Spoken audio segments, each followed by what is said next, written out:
gitu Bang. Nah, itu ada ikut, ada yang dari paguyuban budaya juga yang ada kuda lumping. Nah, boleh itu mereka ada ikut, ada barongsai, ada naga. Nah, itu termasuk semuanya ya. Itu ada ikut. Persiapan yang tadi yang gimana ngaturnya. Mereka kan tadi yang saya bilang tadi kan pasti ada titik kumpul ya. Nah, titik kumpulnya itu nanti ada yang pas di startnya, permulaannya. Nah, sebelum itu kan kita ada seremonial pembukaan, seremonial untuk meresmikan pembukaan festival Pawai Festival Cap Gome ini. Nah, itu yang datang kan ada dari pejabat-pejabat, ada dari menteri, ada dari pusat ya, ada dari provinsi, ada yang dari kota Singkawang atau di kabupaten lain. Nah, itu kita di sana ada namanya panggung, ada panggung, ada tribun, ada podium. Ya, di depan itu ada podium depan. Nah, di panggung itu kita ada namanya panggung utama. Panggung utama itu untuk yang undangan kita memang yang mereka ini para pejabat dan ada sponsor utama. Nah, sponsor utama dengan para pejabat dan juga kita siapin untuk para donatur. Undangan untuk undangan para donatur. Itu kita ada bikin panggung itu ada 1, 2, 3, 4. Nah, tapi panggung utamanya 1. Nah, di situ nanti depan ada seremonial pembukaan, ada atraksi tarian NKRI, ada atraksi barongsai, ada atraksi. Setelah itu ada yang laporan ketua umum panitia ya. Nah, nanti ada yang kata sambutan dari wali kota Singkawang ya, PJ Singkawang dan dari kementerian. Nah, ada di atas sekaligus membuka acara ini biasa ditandai dengan memukul loku itu. Nah, kita siapin. Jadi untuk saya resmi dibuka. Nah, nanti sudah oke, mereka udah semua kembali ke tempat duduk masing-masing, udah foto-foto kan. Habis itu di start di depan langsung dimulai. Nah, dimulai di jalan berurutan. Udah kita susun sampai habis. Sesuai alur yang sudah disiapin namanya. Tapi kita siapin ada MC yang menjelaskan nih, oh ini yang sekarang lewat dari mana, lewat dari mana. Jadi supaya para tamu yang nonton, tamu yang kita nonton tuh tahu, oh ini sekarang lewat apa, dari mana, dari nama hiasannya apa, atau nama kelentengnya apa. Nah, kita di depan itu ada siapin juga satu layar besar. Layar besar itu kita tayang flashback ulang yang kemarin pembukaan di stadion gimana, suasananya gimana, biar para tamu juga bisa lihat. Sebetulnya itu rangkaian kegiatannya ya. Rutenya itu kan udah kita tentuin dari kemarin jauh hari, udah sosialisasi sampai di mana mereka finish. Sampai di mana mereka finish, selesai bubar. Gitu. Berarti untuk pelaksanaannya memangnya menjalankan sesuai dengan apa yang sudah dipersiapkan ya Pak? Benar ya.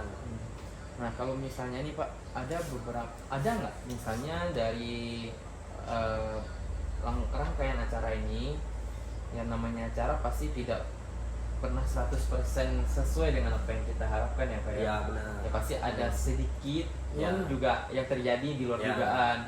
Nah, misalnya kalau dalam rangkaian acara Cap Gome ini Pak, kira biasa ada nggak hal-hal tersebut? Pasti ada. Nah, contohnya apa saja? Nggak mungkin bisa perfect ya, bisa 100%. Semuanya acara nggak mungkin dia bisa mengadakannya 100% itu bilang sesuai apa yang dia rencanakan. Pasti ada missnya dikit-dikit, tapi ya kita usahakan ya memang jangan sampai terjadi yang fatal, benar ya? Benar. Nah, biasa kalau terjadi kayak gini, contoh dulu ya, pokoknya kita rencana jam 7 jalan, mungkin pernah molor sampai jam 8. Itu kan salah satu yang bisa terjadi. Tapi ya masih tidak terlalu fatal ya. Nah, itu ya tahun ini bagus kita on time. Tapi ya kalau saya lihat itu dari ya mungkin pernah terjadi dari tempat duduk undangan. Yang kedua, para yang duduk di tribun, mereka kita udah mulai seremoni nih. Mereka telah datang. Telah datang, otomatis pasti terganggu kan. Mereka mulai di depan kan nggak dibolehin. Akhirnya mereka masih agak numpuk di jalan sebelum mulai. Baru kita arahin mereka untuk menuju ke tribunnya. Itu ya ada hal-hal seperti itu biasa terjadi ya. karena ini persiapannya dengan waktu yang tidak terlalu panjang. Iya, benar. Nah, tapi ya yang kita tangani ini, event ini bukan ruang lingkupnya agak luas. Nah, pasti ada miss yang terjadi. Tapi selama beberapa tahun ini nggak terjadi yang sangat fatal gitu. Nggak ada. Berarti semua masih aman terkendali. Aman.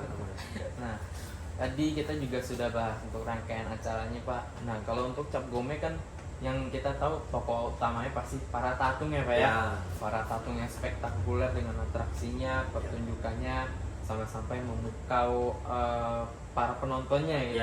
Nah, saya ingin bertanya nih, Pak, kalau misalnya untuk di setiap tahunnya, misalnya di setiap tahunnya yang akan datang pun juga, atau kita lihat dari historis belakang, misalnya dalam tahun per tahunnya itu tatungnya itu bertambah nggak jumlahnya gitu? Para tatungnya ya, kalau memang sesuai ini kan pasti mereka ada mungkin yang tidak tiap tahun ikut. Nah, pasti ada yang ikut, ada yang tidak ikut. Ya kalau memang dari lihat jumlah datanya pasti bertambah.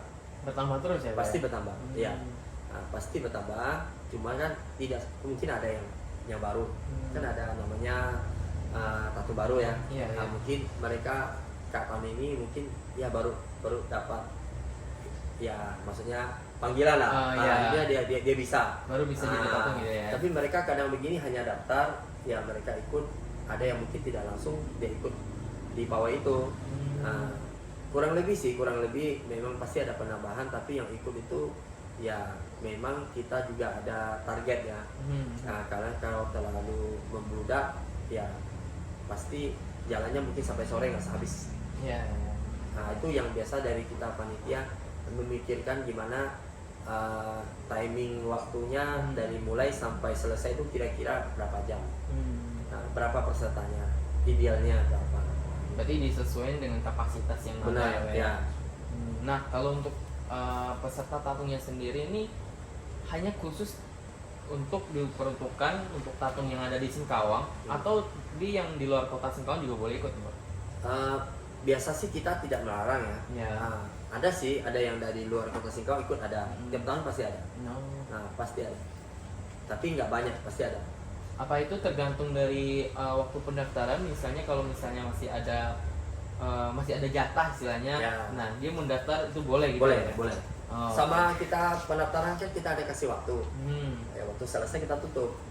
Nah, jadi yang setelah mereka daftar itu namanya masih ada verifikasi. Nah, ini lolos atau enggak. Nah, ini jadi dari segi administrasi, setelah itu dari fisiknya mereka ada nggak, memang ada kelentengnya nggak, tandunya gimana. Nah, itu ada di survei. Berarti pengecekan secara real ya gitu. Ya, benar. Jadi memastikan bahwa ini benar-benar tatung yang resmi nih, bukan yang dibuat-buat gitu ya. Wah, karena ini kan bisa gimana ya, mereka tuh nggak bisa ya maksudnya asal-asal ya. Ini kan soalnya ada benda tajam sama macam, benar ya? Benar. Nah, jadi kan takutnya ini benar, adik mereka dicek betul-betul. Nah, tandunya aman nggak, ukuran kayunya bukan dia asal bikin. Karena itu kan nanti ditandu kan ada beban kan. Nah, kalau sampai roboh rusak gitu. Berarti untuk standar-standarnya sendiri juga ditentukan ada panitia, dari panitia ada. Bukan dari si tatungnya sendiri ya? Dari panitia. Nah, kalau untuk saat ini nih Pak, untuk tahun ini sendiri, untuk jumlah tatungnya itu mencapai di angka berapa gitu? Yang pesertanya kan tidak hanya tatung kan, ya tadi ya total semuanya termasuk tatung pesertanya ya 859. 859 ya peserta festival pawai festival Cap Gome. Nah, jadi rinciannya kalau yang tatung itu sekitar 776. Miniatur kelentengnya ya 62. Kan ada jelangkung juga. Jelangkung kan termasuk sama ya, cuma mereka pakai media jelangkung yang keranjang itu. Nah, itu ada 13 peserta. Ada naga, ada barongsai, ada kuda lumping untuk tahun ini ya. Nah, itu aja pesertanya yang ada ikut di pawai itu. Luar biasa, berarti pesertanya benar-benar ramai juga ya. Ramai banget. Pastinya juga memang membutuhkan waktu. Di totalin puluhan ribu ya peserta aja, peserta pawai. Belum lagi yang nontonnya. Karena untuk satu tatung sendiri juga bukan berarti hanya satu tatung yang turun. Betul. Ya, Ada pesertanya. Iya, ada kelompoknya ada ya. kelompoknya pesertanya. Kan ada yang bawa benderanya, ada yang bawa tandunya, sama ada mereka rombongan itu, rombongan pesertanya lumayan. Nah, Bapak, untuk sebelumnya nih dalam acara ini kan kita sudah membahas untuk dana pemasukan untuk membentuk dan menyelenggarakan acara ini nih. Ya. Nah, kalau misalnya untuk para tatung yang ikut serta ini kan pastinya apakah dari pihak panitia itu ada dana pengeluaran juga, misalnya dari si tatung mendapatkan imbalan juga gitu dari ikut sertaannya gitu. Gini ya, ini kalau dulu cerita dulu itu mereka peserta tatung hanya dari panitia umpamanya terima buku donasi, tapi resmi dari panitia mereka tuh door to door umpamanya kan minta, tapi dari pengalaman itu akhirnya panitia memutuskan, biar mereka nggak susah cari dana, kita panitia ada membantu, istilahnya membantu walaupun ya mungkin dengan angka itu nggak cukup ya, tapi meringankan mereka, tapi mereka tetap boleh ke, biasa namanya tatung itu kan ada namanya bahasa kayaknya luha gitu ya. Luha itu pengikutnya lah, yang percaya dia. Nah, kan ada banyak ya. Jadi banyak mereka biasa tetap boleh mereka meminta bantuan ke anggotanya lah istilahnya. Mereka mandiri ya, mandiri. Dari panitia tetap kita ada kasih bantuan, ada. Udah berapa tahun yang lalu sampai sekarang itu tiap tahun kita ada kasih santunan. Nah, jadi setiap tatung ada dapat santunan dari panitia. Berarti memang sudah dibagi gitu ya? Ya. Udah dibagi, udah dikasih tahu dulu nilainya berapa, udah kasih tahu dulu. Berarti memang semuanya intinya untuk yang sudah terdaftar akan mendapatkan makanya yang lolos verifikasi ini atau survei baru bisa dapat santunan. Jadi yang tidak lolos ya mungkin dia mau ikut, dia nggak dapat santunan gitu. Berarti istilahnya kayak ikut serta dengan sukarela gitu ya Pak ya, jadinya. Tapi harus terdaftar. Harus terdaftar ya? Ya. Nah, kalau misalnya kita kedapatan nih Pak dalam acara, ternyata ada satu nih tatung yang tidak terdaftar, tapi dia memang benar-benar tatung dari secara fisik yang kita lihat. Nah, tapi dia tidak terdaftar dan ikut serta, gimana itu Pak? Intinya sih kalau kayak gini ya mungkin di proses pelaksanaan dia tetap bisa ikut. Nggak mungkin kita suruh dia nggak ikut kan? Tetap bisa ikut, cuma dia nggak dapat santunan. Sebenarnya nggak masalah. Ya nggak masalah. Tapi harus kami data supaya nanti cara penataannya, proses mereka pawainya sampai selesai itu, kalau mereka tidak mendaftar, tapi selama ini mendaftar semua. Nah, kalau mereka tidak daftar mungkin ya pasti dia nggak ikut. Kalaupun memang ada pasti alurnya terganggu jadinya ya Pak. Terganggu. Tiba-tiba ada 100 peserta kan? Nggak ada kita nggak tahu nih, kita maksudnya info ke pengamanan segala macam. Ini pesertanya sekian, 800 semuanya. Tiba-tiba jadi 1000. Nah, kan agak terganggu. Tapi sampai hari ini mereka nggak ada istilahnya bergerak sendiri sih, nggak ada. Berarti memang semuanya emang sudah tersusun rapi, melewati proses-proses prosedur yang ada ya Pak ya. Nah, ini untuk yang terakhir nih Pak, pertanyaan terakhir dari lumayan lengkap juga tadi saya mendapat infonya dari semua tentang alur festival Cap Gome ini yang luar biasa ini Pak.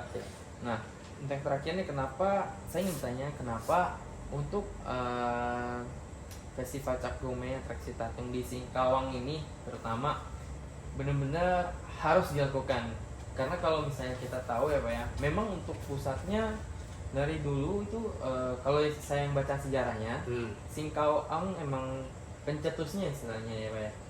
Iya. Nah, pencetus untuk acara Cap Gome apalagi atraksi tatungnya. Iya. Nah, sedangkan ada beberapa di daerah lain, misalnya yang dekat di sini, yang di Pontianak gitu. Ya. Nah, untuk Cap Gome-nya kan pastinya beda ya Pak ya. Ada misalnya mereka tetap merayakan tapi yang pakai atraksi naga gitu. Iya, benar. Nah, kalau untuk di Singkawang ini kenapa untuk atraksi tattoo-nya juga harus banget dilakukan gitu? Karena ini apa ya, Cap Gome ini memang perayaan mereka yang para tatung ini memang udah ya dari dulu ya, dari dulu memang termasuk atraksi naga. Maksudnya yang untuk perayaan festival Cap Gome siapa aja sih yang apa? Maksudnya yang wajib melaksanakannya, benar nggak? Iya. Berarti kan ada tatungnya, ada barongsainya, ada naganya. Memang tiap tahun ya namanya ini kan budaya kita ya.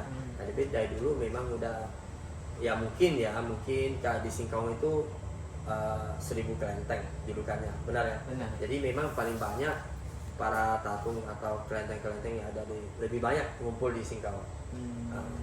Di Singkawang ini ya boleh dikatakan pusatnya. Tapi ya di daerah manapun mereka tetap merayakan Cap Gome ini. Tapi ya masing-masing punya masing-masing daerah, masing-masing ya pasti ada perbedaannya. Tergantung ya memang budayanya ini dari dulu ini harus gimana, ini harus gimana. Cuma kalau Kak Singkawang sekarang ini kan kita kemas rapi, memang semacam pawai festival kan, pawai. Jadi alurnya seperti ini. Mungkin kalau dulu tidak pawai, tapi hanya di satu tempat. Sekarang mereka bergerak gitu, ada pawai, ada rutenya. Jadi memang dikemas lebih menarik ya, lebih menarik supaya itu orang luar atau yang belum pernah lihat itu gini loh Singkawang, Cap Gome Singkawang gini loh. Jadi memang beda dengan tempat lain. Oh ada perayaan Cap Gome dan di desa di Bogor, tapi mereka tuh satu tempat, pokoknya kan, satu tempat kayak pertunjukan satu tempat lah. Mereka ada miniaturnya, ada naganya, mungkin tatunya ada juga, tapi nggak sebanyak di Singkawang. Kalau Singkawang itu pernah kita dapat muri rekor itu 1000 lebih. 1000 lebih? Ya, hanya tatunya saja? Waktu itu kita dapat muri dengan peserta pawai tatung terbanyak. Itu di belakang-belakang kita ini kan rekor-rekor muri yang pernah panitia dapatkan rekor murinya.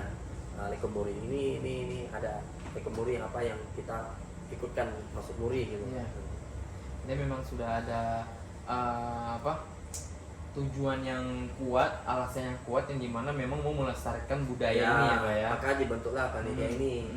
Kalau ya memang perjuangannya tidak mudah ya, para senior kita zaman dulu, apalagi kalau dulu kan istilahnya ya ada yang nggak boleh ya. Dari pemerintah dulu nggak boleh seperti sekarang lah. Kalau makanya ya dulu hanya di satu tempat aja diizinin, tempat di mana nih. Tapi setelah udah diakui ya, sekarang ini kan udah jadi kayak contoh kita tahun baru Imlek udah jadi kalender nasional, libur nasional ya, udah diakui, termasuk yang agama Konghucu. Jadi memang kalau kita konsep perayaan kita Imlek dan terutama festival Cap Gome, memang kita jadikan budaya pemersatu ya, pemersatu bangsa. Itu moto kita lah istilahnya. Memang kita merangkul semua terlibat di event kita. Jadi bukan hanya satu kelompok, bukan hanya satu etnis, satu ini memang udah milik bersama. Luar biasa ya Pak.